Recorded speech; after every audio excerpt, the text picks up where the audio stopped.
When working with steep angles in your project, it can be a challenge to cut them safely and accurately. In this video, we'll show you how to make a simple DIY jig that will allow you to make these cuts easier and a safer way. To get started, I'm ripping some 1x material to the height and width of my fence. This will allow me to make a square cut without the risk of anything shifting during the cut.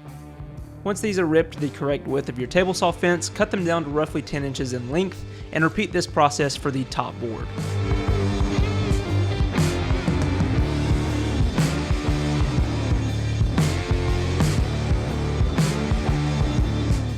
Next, we can measure and cut the boards for our vertical fence, which we'll use to clamp the project lumber to. This board just needs to be tall enough to support your working material and making sure that it doesn't move during the cut. Next, we can assemble these 5 pieces around our table saw fence, making sure we get a proper square and tight fit.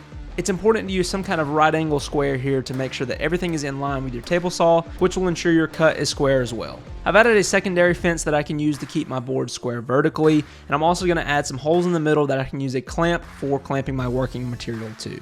Next, we can use a digital angle gauge to get the correct 22.5-degree angle on our saw blade, and then run our first board through, making sure it sits flush with the bottom of my table saw. This jig is a great way to safely make steep cuts on a table saw and can be easily adapted to various angles. Check out the Osborne Insider playlist for more woodworking tips like this, and stay tuned for new videos.